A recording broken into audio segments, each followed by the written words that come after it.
Welcome back to Cooking with Mark and Oreo. Oreo's ready to go and cook some more. He's having a good weekend, huh, buddy? All right, today I'm gonna show you how to make a meatball recipe. I was actually, I'm constantly reading blogs, going on Pinterest, checking out new recipes because I always love to try new things. And I came across this blog, and the girl on the blog was trying different meatball recipes from different chefs. And one of my favorite all-time chefs is Ina Gardner. And out of all the meatballs she tried, she picked a clear winner, and it wasn't Ina, and I was super shocked. Anne Burrell was actually the winning recipe, so I actually want to make Anne Burrell's version. So I have a pan on the stove, coated with olive oil, and we're going to start with a 1/4 cup of pancetta, and we're going to pan fry it in olive oil for about 4 to 5 minutes. And you want to just keep an eye on that for about 4 or 5 minutes before we add the next ingredient.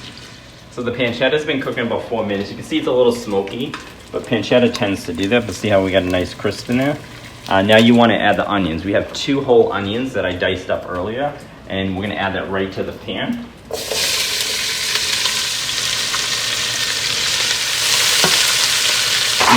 You want to make sure you coat the onions with olive oil, and then you're going to saute that for about 6 to 7 minutes so they'll almost translucent.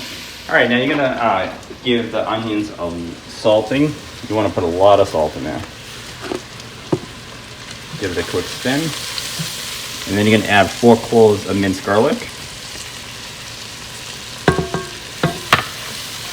And then you're going to do that for about 2 minutes. All right, now the next thing we're going to add is we have 4 cans of San Marzano tomatoes. This is the best brand to use for this recipe, Alessia. And I'm going to add all 4 cans to the onions.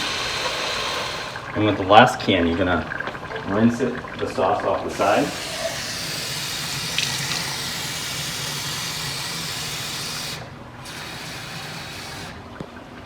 And add that water right to just with 1 can. There you go. And then you're going to reduce the heat a little bit. And you're going to cook that for 2 to 3 hours. While that's cooking, I don't need to prep the meatballs yet, so we're going to let that cook for a while. In about an hour, we'll come back, we'll cook the meatballs, we'll bake them in the oven while the sauce continues to cook. All right, I'll see you in a little while. All right, so our sauce is still cooking because you want to cook it for at least 2 to 3 hours, but we're going to get the meatballs ready to make.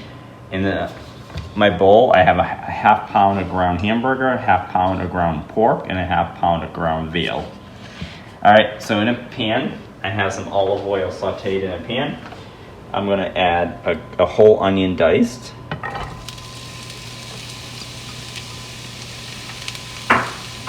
And then I'm also going to add a little bit of salt to the onions. And then you're going to cook that for about 6 to 7 minutes, and then we're going to add a little bit of garlic to that as well. All right, our onions are starting to brown, so they're getting a little aromatic. So you want to add the 2 cloves of garlic that we have minced, and also a little dash of crushed red pepper. And you're going to do that for about 2 minutes. All right, so our onion, garlic, crushed red pepper mix is done. You want to remove that from the heat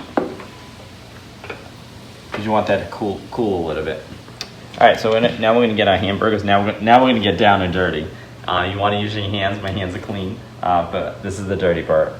You're going to have 1/2 cup of water, 2 eggs,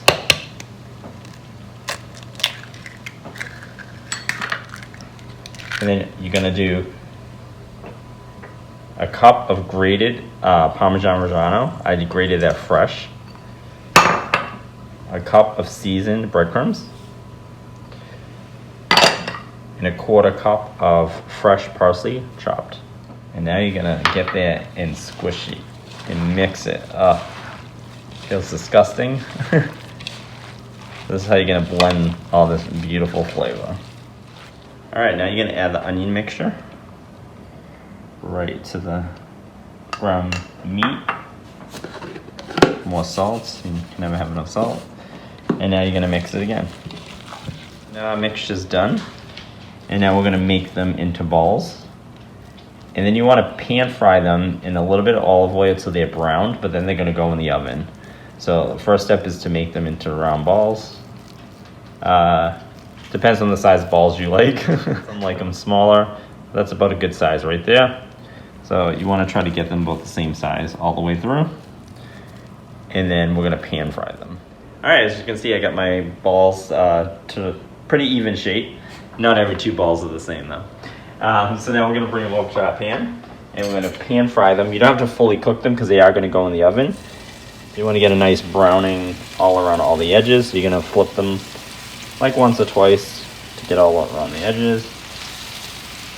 All right, meatballs are browned slightly. You don't wanna overcook it because they're gonna cook in the oven at 350. And there they go in there. And our sauce will continue cooking and I'll see you in a little while. Hey, the meatballs are done. Been about 15 minutes.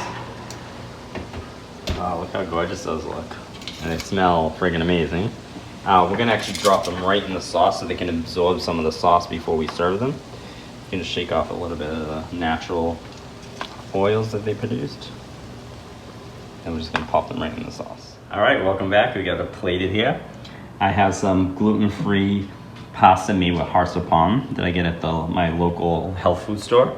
And we have our homemade sauce.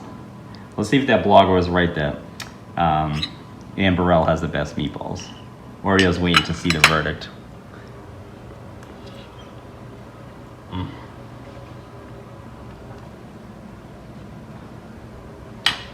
That's incredible. I hope you enjoyed this video. Check it out. Make sure you share, like, tell all your friends about it. And until next time, see you later.